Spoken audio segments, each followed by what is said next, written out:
오늘 설교의 시작을 어떻게 시작할까 진짜 고민을 많이 해봤습니다. 시작할 때 우선 모든 청중의 마음을 얻는 게 굉장히 중요하잖아요. 제가 오늘 질문으로 오늘 성탄 메시지를 한번 시작하려고 합니다. 크리스마스 하면 여러분 어떤 이미지가 떠오릅니까? 어떤 이미지? 네, 스키자매님, 스키자매 어떤 이미지? 춥다? 춥다. 춥다. 이제까지 듣지 못한 대답이네요. 네. 그럼 우리 상영재님. 예, 성탄 트리. 그렇죠. 성탄 트리와 또 관련된 이미지는 선물이 생각나는 분들도 계실 것 같고요. 또 어떤 게 또 떠오를까요? 네, 우리 영중이님 어떤 게 좀 떠오른가요? 산타 할아버지. 그렇죠. 아주 정확하게. 그리고 산타 할아버지 생각나면 캐롤이 생각도 나는 것 같아요. 그렇죠? 그런 캐롤의 이미지도 생각나고 분위기가 우선 우리가 기본적인 우리 교회의 전제는 성경적인 건 먼저 대답하지 말자라는 게 저희 교회가 가지고 있는 철학인데 성경과 관련시킨다면 성경의 이야기와 연결시킨다면 어떤 게 먼저 생각이 나나요? 네. 예수님이라고 대답하신 분들이 아직 우리 교회에 깊이 못 들어오신 분이라고 생각해요. 농담입니다. 농담이에요. 그게 진짜 제일 중요하죠. 네, 마구간 그리고 구유와 관련된 이야기들 그런 거. 그래서 목자. 어떤 경우는 동방박사가 저는 제일 먼저 생각났거든요. 동방박사와 연결된 그 이야기들 그런 것들이 우리 안에 먼저 떠오를 것 같습니다. 우리가 읽은 그런데 오늘 우리가 함께 봤던 마태복음의 저자는 우리가 들어온 매우 익숙한 성경의 그 이야기들, 성탄과 관련된 그 이야기들로 말씀을 시작하지 않습니다. 도리어 아마도 제가 거의 확신하는데요, 이 자리에 있는 계신 분들 대부분이 전혀 흥미를 두지 않을 족보 이야기로 예수 성탄에 대한 이야기, 크리스마스의 이야기를 우리에게 설명해 주고 있습니다. 여러분, 제가 거의 확신했죠. 여러분 대부분 이 족보에 관심 없을 거라고. 제가 왜 확신한 줄 아세요? 왜냐하면 우선 내 족보도 관심이 없다. 근데 지금 남의 족보에 무슨 관심을 두냐? 이 족보와 나와 무슨 상관이 있는가라는 어떤 이 관계 때문에 여러분이 이 족보에 대한 관심을 전혀 갖지 않을 수 있습니다. 하지만 여러분, 이 족보가 여러분과 매우 관련이 있다. 이 크리스마스의 의미가 여러분과 관련이 있다라는 것을 말해주는 족보라면 여러분 좀 관심을 가질 수가 있겠죠. 또한 오늘 이 족보의 내용은 크리스마스의 진정한 의미에 대해서 우리에게 분명하게 말해주고 있습니다. 이제 한번 그 내용을 한번 잘 들어보시기 바랍니다. 먼저 사진을 먼저 볼게요. 이 사진을 먼저 보겠습니다. 네, 이 사진 얼핏 멀리서는 잘 안 보일 텐데요. 이력서입니다. 이력서. 문화마다 한 개인을 소개하는 방법들이 달라지죠. 예를 들면 현대와 같이 개인주의적 문화, 그런 문화에서는 이력서를 통해서 사람들은 자신을 소개합니다. 그래서 이력서에는 한 개인이 이룬 학력, 그리고 경력, 그가 이제까지 이룬 성취 이런 것들을 잘 기록해서 사람들에게 내가 누구인지를 홍보해야 되는 중요한 자료가 바로 이력서입니다. 요즘 보니까요, 그 직무와 관련된 개인의 역량만을 보고 평가하기 위해서 예를 들면 학력 같은 거 아니면 어떤 내용들을 다 가리고 이렇게 면접을 보는 블라인드 면접 이런 내용들이 요즘은 유행하고 있죠.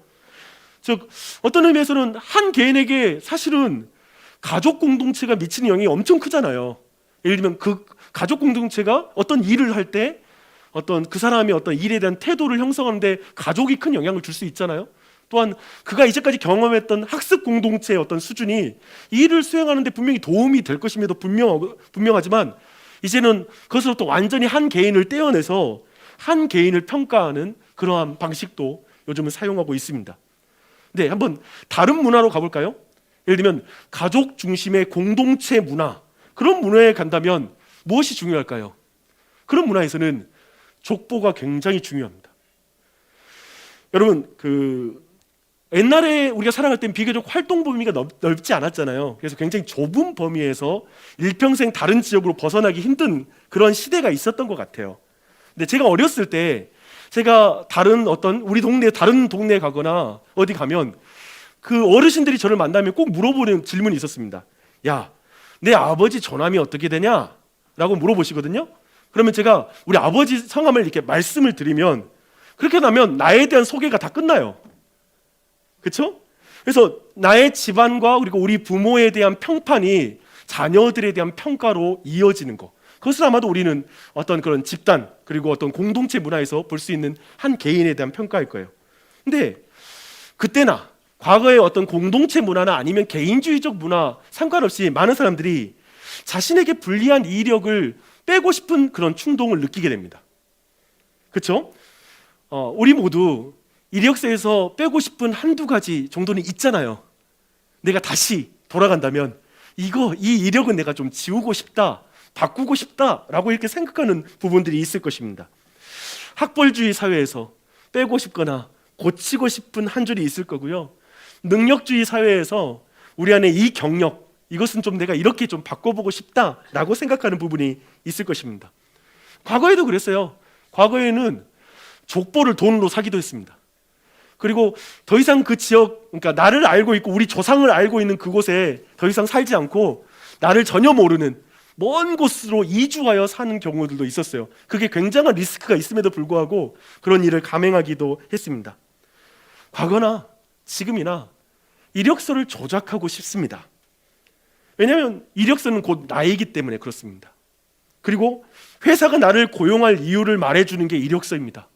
생계와도 관련이 있어요. 그리고 여러분이 누구인지 다른 사람에게 보여주는 것, 그 또한도 이력서이죠.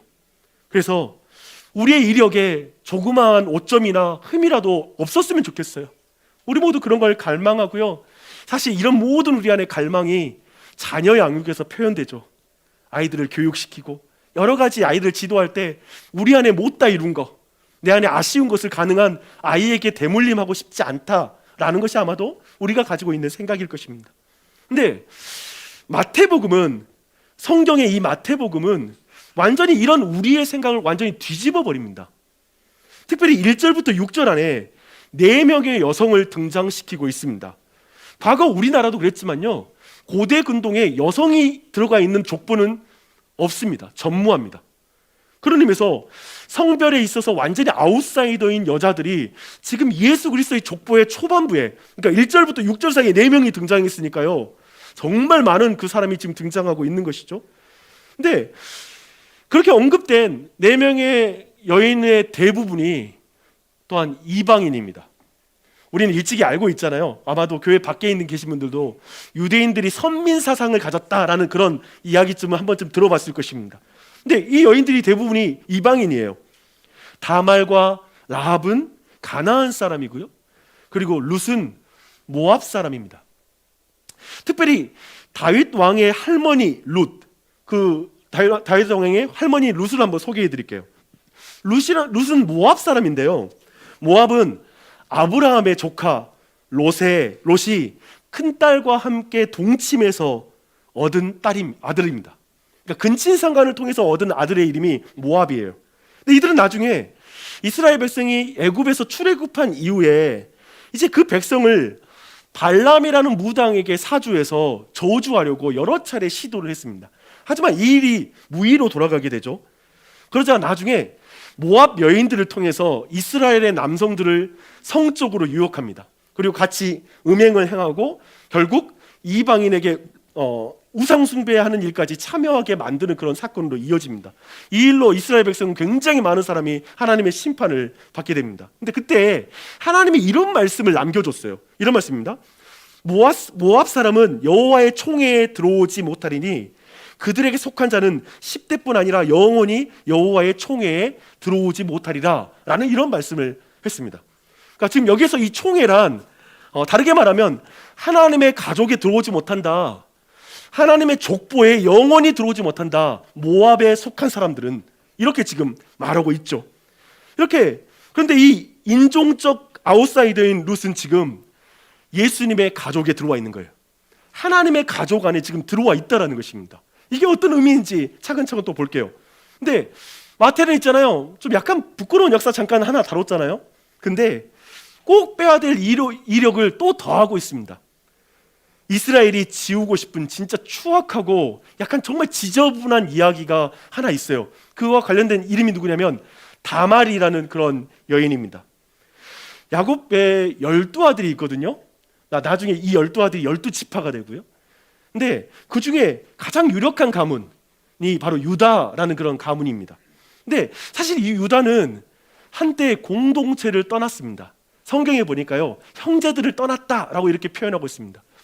그리고 나서 가나안으로 들어가 버려요. 형제들을 떠나 가나안에 들어가 버려요. 그래서 그게 어떻게 나타나냐면요, 가나안 여인을 자기 아내로 맞아들입니다. 그리고 나서 그 여자를 통해서 엘가, 오난, 그리고 셀라라는 세 아들을 얻게 돼요. 나중에 이 첫 번째 아들이 장성하자 이제 다말이라는 가나안 여인을 아내로 주었다라고 이렇게 말하고 있습니다. 그러나 이 아들이 악함으로 말미암아 하나님이 그 아들을 죽게 했다라고 성경은 또한 말하고 있고요. 그러니까 이 아들을 남편을 잃은 거죠. 이제 다말은 이제 그러자 이제 유다는 이 다말을 둘째 아들에게, 형수에게 들어가서 동생의 의무를 다하라라고 이렇게 말하고 있습니다. 여러분, 이 부분 오늘날 우리의 문화적으로 본다면 경악할 만한 일이죠. 하지만 이것은 고대 군동에서 남편이 없는 여인들은 더 이상 경제 활동을 하지 못하고 사실상 죽을 수밖에 없었거든요. 그런 의미에서 계대 결혼이라는 제도가 있었습니다. 즉 형이 죽게 되면 형수를 부양해야 되는 책임이 동생에게 있게 되는 것이죠. 그리고 그 모든 형수를 통해서 형의 계보가 이어지게 만드는 것, 이런 식도 모든 것도 그 당시에 어떤 규칙이라고 생각하고 이해하고 본다면, 둘째 아들, 근데 이렇게 둘째 아들이 결혼했는데 둘째 아들도 죽어요. 이렇게 되니까 뭐 유다가 얼마나 놀랬겠습니까? 이제 셋째 아들에 줬다가는 셋째까지 잡아먹을 여인이다 라고 이런 생각을 했겠죠. 그래서 그 여인을 이제 다시 본가로 돌아가게 만들고 나중에 셋째 아이가 장성하면 그때 보자 라고 이렇게 말하고 보냅니다.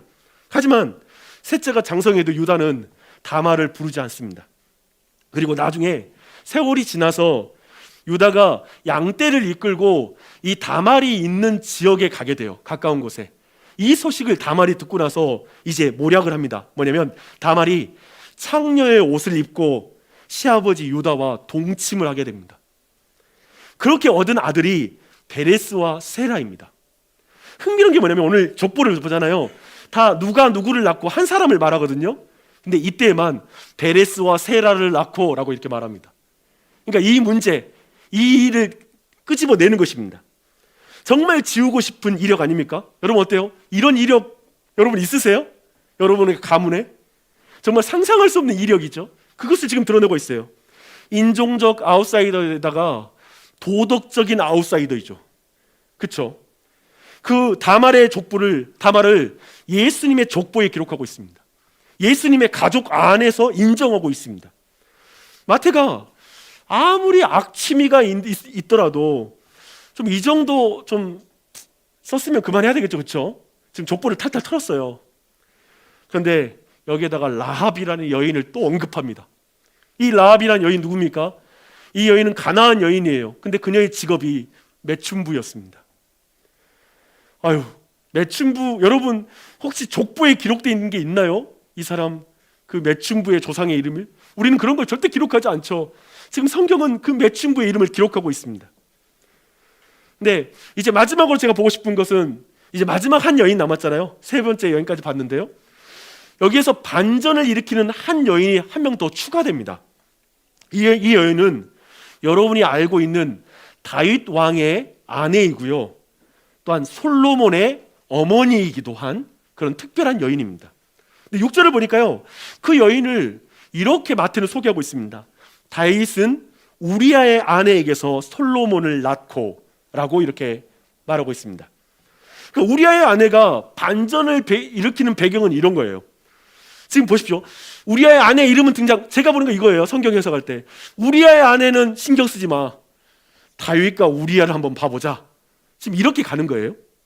그러니까 우리아는 누구냐면요, 이방인 햇사람이었습니다. 히타이트 족의 사람이에요. 근데 이 이방인 햇사람인데 이 우리아가 다윗이 솔로몬 왕을 피해서 그렇게 광야를 헤매던 시절, 쉽게 말하면 춥고 배고픈 시절에 다윗의 편이 되어준 사람입니다. 그래서 사실 다윗은 그에게 목숨을 빚진 거예요.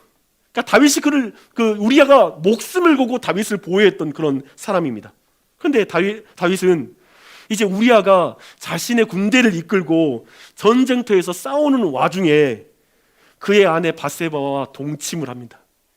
그리고 임신 사실을 알고 나서 이 사실을 감추려고 결국 우리아를 죽여요. 그 우리아를 죽이고 나서 자기 아내로 맞아들이는 일이 벌어집니다. 와, 목숨을 빚진 자가 그 충성스러운 신하의 아내까지 빼앗고 그의 목숨까지 빼앗아 버립니다.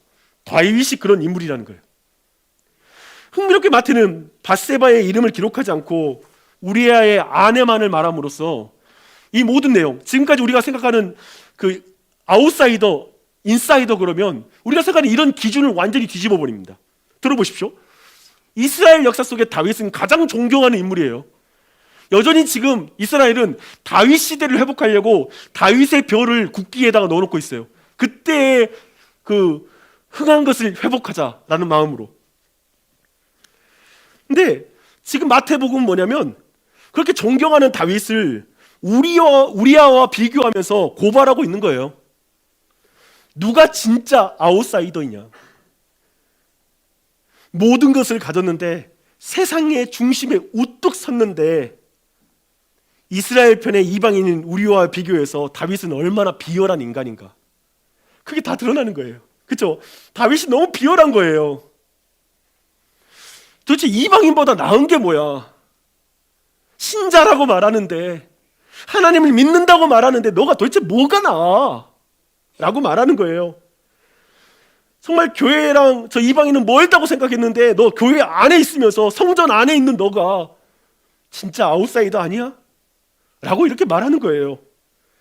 그가 다말과 라합을 욕할 수 있는 도덕적인 인싸인가요? 어때요? 도덕적인가요? 아니요. 충성스러운 신하를, 그 신하의 아내를 빼앗은 거예요. 도대체 이 도덕적인 기준으로 본다면 어쩌면 라합과 그리고 다말을 어떻게 욕할 수가 없어요. 지금 마태가 말하고 싶은 것은 여기에 있어요, 여러분. 마태가 말하고 싶은 건 뭐냐면 이들 모두가 예수님의 가족이 될 수 없다라는 것입니다. 모두가 똑같이 죄인인 거예요. 그리고 모두가 하나님의 은혜가 필요한 죄인이다 라는 것을 성경은 말하고 있는 것이죠. 그리고 또한 이걸 말합니다. 모두가 하나님의 은혜를 받을 수 있는 사람이다. 그래서 하나님의 가족이 될 수 있다라고 이렇게 말하는 것이죠. 사실 이 자리에 많은 분들이, 오늘 방문하신 분들도 야, 나는 그냥 교회랑은 멀어. 오늘 이렇게 나오지만 나는 하나님이 관심 안 가질 것 같아. 나는 그런 이력을 가진 사람이 아니야. 난 아웃사이더야. 종교적인 면에 있어서 나는 인싸가 되고 싶은 마음도 없어. 그럴 자격도 없어 라고 할지 몰라요. 아니요. 지금 마태는 그 부분을 반박합니다. 아니요. 그 부분을 인정하지 않습니다. 우리 모두가 하나님의 은혜를 받을 수 있다고 말하고 있습니다. 보십시오. 그 증거가 이 계보 안에 있잖아요. 마태는 이 예수님의 족보를 통해서 지금 크리스마스의 의미를 우리에게 설명해 주고 있습니다. 예수님은 창녀도 왕도 남자도 여자도 유대인이든 이방인이든 도덕적인 사람이든 부도덕한 사람이든 모두를 하나님의 가족에 속하게 하기 위해서 이 땅에 오셨습니다. 아멘. 정말이에요, 여러분.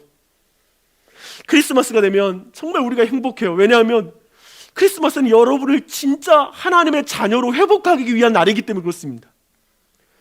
하나님의 독생자 예수 그리스도, 영원으로부터 나온 영원하신 성자 예수님이 사람의 몸을 입고 이 땅에 내려오셨습니다. 하나님의 집을 떠난 거예요. 쉽게 말하면 성자 예수님이, 아들이 하나님의 집을 버려두고 이 땅에 내려오셨습니다. 왜냐하면 하나님의 집을 떠난 우리를 다시 하나님의 집으로 돌이키게 하기 위해, 하나님의 자녀로서의 삶을 포기해버린 우리를 하나님의 자녀가 되기 위해서 하나님의 아드님이 이끌어서 하늘의 영광을 버리고 이 땅에 내려오셨습니다. 이게 크리스마스입니다. 그리고 그는 역사 속에서 30여 년의 짧은 삶을 살다가 로마의 법정에서 정죄를 받고 십자가에 못 박혀 죽으시죠. 그러니까 십자가에 달려서 뭐라고 외치는지 아세요? 이 또한 또 가족과 관련이 있습니다. 이렇게 말합니다. 나의 아버지 어찌하여 나를 버리셨나이까? 나의 하나님 어찌하여 나를 버리셨나이까? 라고 말씀하고 있습니다. 이상하게도 예수 그리스도는 십자가 위에서 뭐라고 외치는 거냐면요, 하나님 왜 나를 당신의 족보에서 제외시키는 겁니까? 하나님 나를 왜 당신의 아들의 자리에서 나를 아들이 나를 이렇게 벌하시는 겁니까? 이렇게 외치고 있는 것이죠. 아버지가 자신을 버렸다고 십자가 위에서 외치는 것입니다. 근데 성경은 그 이유를 분명하게 말하고 있습니다. 모든 사람이 죄를 범하여서 하나님의 가족에 속할 수 없게 되었는데, 하나님은 너무나 우리가 다시 하나님의 가족으로 속하기를 원하셨습니다. 그래서 예수 그리스도께서 우리가 받아야 될 벌을 대신 십자가에 받고 죽으셨고, 그 예수님을 믿는 자로 하여금 다시 하나님의 자녀가 되도록, 하나님의 가족에 속할 수 있도록 그 길을 열어주신 것입니다. 우리가 교회에서 믿는 복음이죠. 우리가 믿는 이 복음입니다. 저는 이 자리에 여러분 나온 모든 분들, 이 복음에 대해서 다시 한번 깊이 생각해 봤으면 좋겠습니다. 그래서 예수 믿는 자는 이제 어떻게 고백할 수 있는 줄 아세요? 하나님을 향해 나의 아버지, 나의 아버지, 이제 나는 양자의 영을 받았습니다.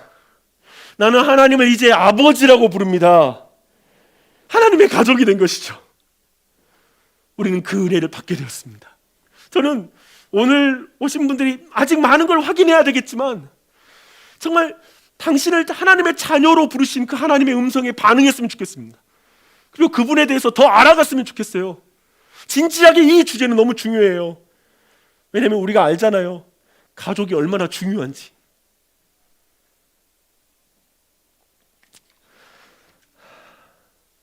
이 사진 좀 볼까요? 드라마 덕후인 제가 2022년 최고의 지금 시청률을 보이고 있는 재벌집 막내 아들이라는 그런 드라마의 포스터입니다. 재벌 총수 일가의 오너리스크를 관리하는 비서가 재벌가의 막내 아들로 회귀하면서 인생 유예차를 사는 그런 판타지 드라마이기도 합니다. 이 드라마가 정말 인기가 좋거든요. 최근에 한 25% 시청률까지 됐으니까 국민의 4분의 1이 본다면 굉장하잖아요. 따로 다른 영상으로도 볼 테니까 한다면 진짜 대다수가 보고 있죠. 여기 대다수 보고 계시죠? 네. 내가 너무 설명을 한다는 것도 구차하다. 근데 이 그룹이 이렇게 아마 진짜 왜 이렇게 인기를 끌까라고 제가 생각을 해볼 때 제가 확신했던 게 뭐냐면, 순양 그룹의 창시자인 진양철 역할을 했던 이성민 배우의 그 몰입된 연기, 그것 때문에 더 몰입하게 된 것 같아요. 정말 연기 쩔어 뭐 이렇게 말해야 되나? 진짜 연기가 탁월하죠. 근데 제가 이렇게 분석한 것에 대해서 저희 아내가 동의하지 않더라고요. 송중기를 그렇게 약소평가하면 안 된다. 송중기의 역할도 크다라는 말을 하더라고요. 그런데 이 드라마가 사람들에게 인기를 끈 그 이유 중에 하나는, 어쩌면 우리가 현실 속에서 지우고 싶지만 지울 수 없는 흙수저라는 어떤 배경, 지울 수 없는 이력, 그 이력을 지우고 이제 재벌집 막내 아들로 회귀하는 설정, 그런 설정 자체가 사람들에게 매력적인 것 같아요.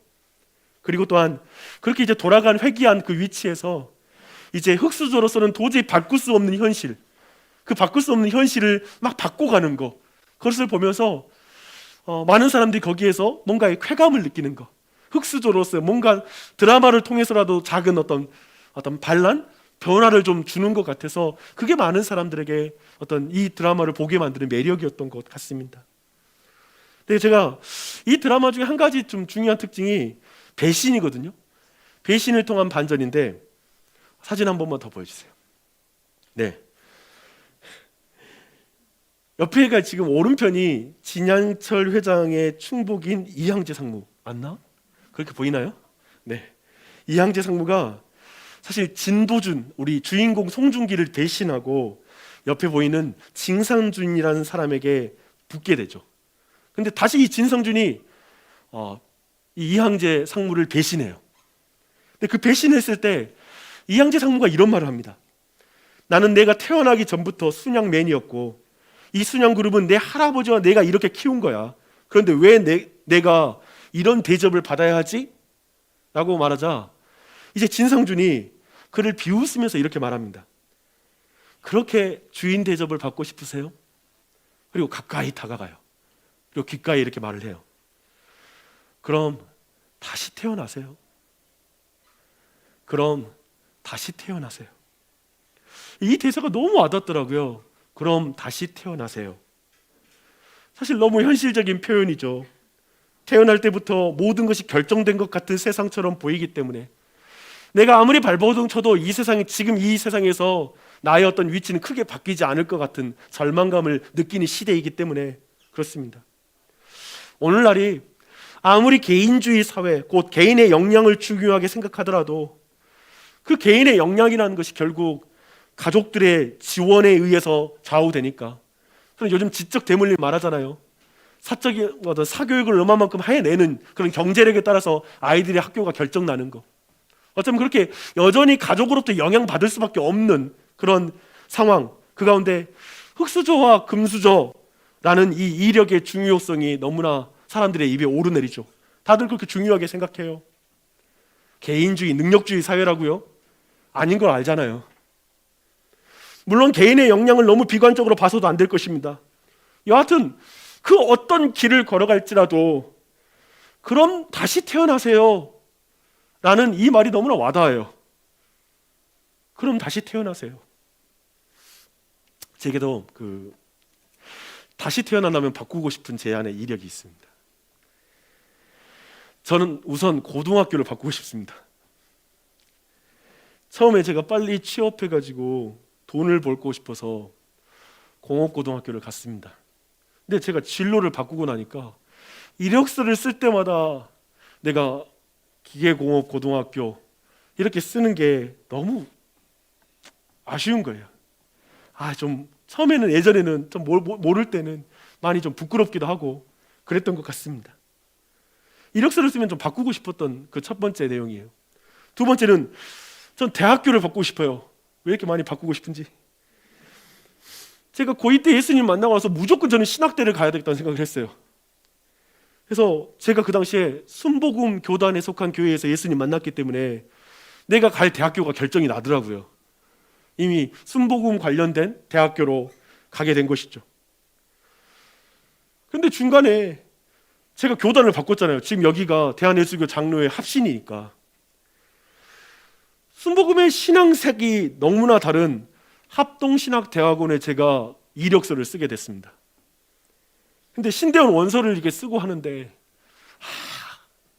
내가 이 대학교를 이게 내 안에 좀 딜레마인데, 제가 시험을 보는 게 두려운 게 아니라 면접 보는 게 그렇게 두렵더라고요. 왜냐하면 제가 속한 교단에서는, 지금 장로교에서는 그 순복음 교단의 그 신앙세계에 대해서 굉장히 무시하는 경향도 있고 그것을 어떤 평가를 합니다.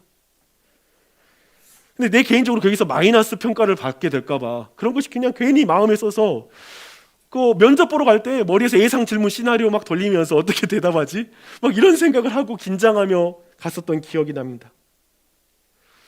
그럼 놀랍게도 이 두 가지 외에도 아직도 제가 제 이력서를 지우고 싶은 것이 남아 있습니다.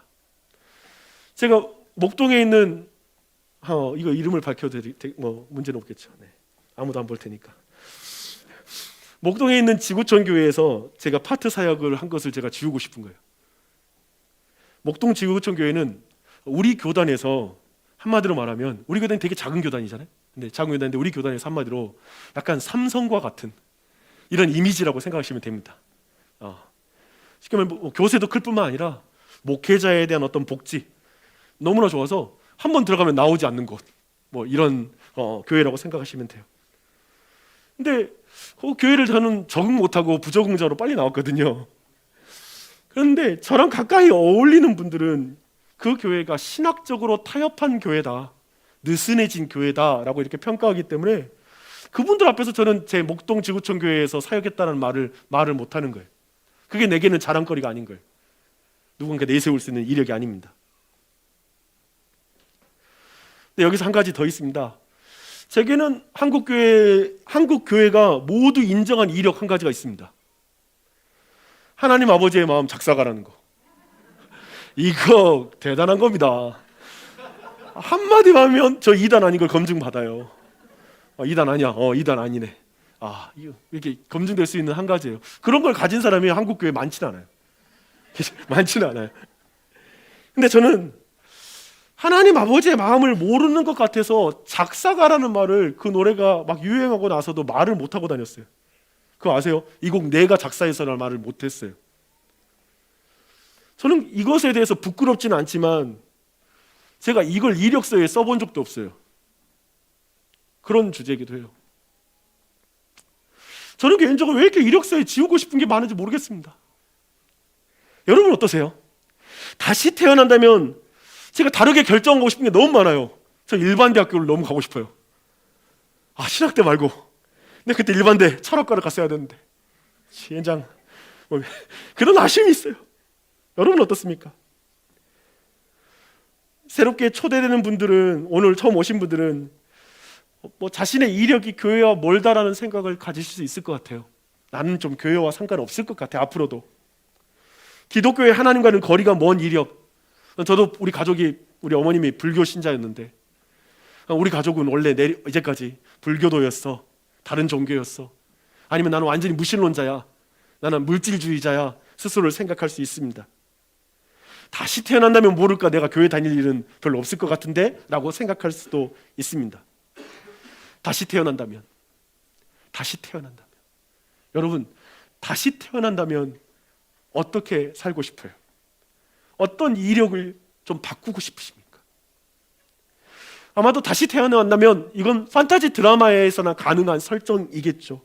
그런데 놀랍게도 성경에는 다시 태어난다라는 이 설정이 실제라고 가르치는 부분이 있습니다. 예수님의 공로를 믿음으로 예수 그리스도와 함께 죄에 대해서 죽고 하나님에 대해서 다시 살 수 있다라고, 거듭나지 않으면 하나님 나라에 갈 수 없다, 너희는 다시 태어날 수 있다, 예수님의 공로로 말미암아 라고 말씀하고 있습니다. 저는 그 다시 태어남의 은혜가 성경에서 놀랍게도 실제라는 것에 대해서 말씀드리고 싶습니다. 여러분, 우리가 사는 세상 어떤 세상입니까? 보니까요, 진영을 만들어 놓고 누군가에게, 상대에게 분노하는 게임을 하는 세상인 것 같습니다. 끊임없이 그 사다리를 만들어요. 이 세상이 주류와 비주류를 만들고 있고요, 계속해서 날 따라 해봐요 요렇게 해요. 광고도 다 날 따라 해봐요 요렇게. 아무튼 그걸 갖지 않으면 행복하지 않은 것처럼 끊임없이 만들어 놓고 그대로 쫓아온 흑수저를 향해 성공신화라는 이름을 붙여주고 세바시 15분에 세워요. 테드 강의사로 이 사람은 흑수저로서 위대한 성공을 이뤘다고 한 사람 세워놔요. 그러면서 그 모든 구조에서 나를 따라해봐라, 주류로 속해봐라, 나처럼 따라와라, 막 이런 것을 사람들이 설득하고 있는 것 같아요. 전부 다 미치도록 사교육과 모든 영역 맡은 모든 시장이라는 것 또한도 그런 주류의 흐름 가운데 흘러가고 있는 것 같습니다. 끊임없이 주류에 속하려고 경쟁하거나, 또 주변부로 밀려난 사람은 그처럼 냉소적이에요. 이번 생은 폭망이다 이렇게 말하게 되죠. 근데 이렇게 여러분 말씀드리고 싶어요. 성경은 그렇게 말하지 않고요, 하나님은 아니야 네 인생은 망하지 않았어 라고 말씀하십니다. 정말 우리 모두 하나님의 은혜가 필요한 죄인이고요, 우리 모두 하나님의 은혜를 받을 수 있는 사람입니다. 그리고 당신을 위해 오신 예수 그리스도, 그 그리스도 안에서 당신은 거듭나되 이 세상을 향해서 죽고 하나님에 대해서 산 존재가 되는 것이죠. 이것이 마태복음이 말하는 크리스마스입니다.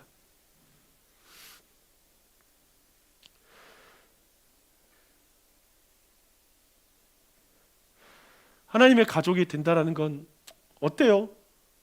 재벌가의 막내 아들보다 나은가? 어떠십니까? 저한테도 제가 살아낼 말입니다. 하나님의 자녀라는 것과 재벌가의 막내 아들, 어디로 다시 태어나고 싶으십니까?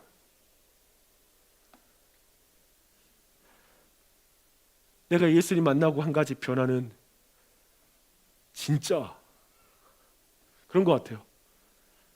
재벌가의 막내 아들 아니야, 나 하나님의 아들이야.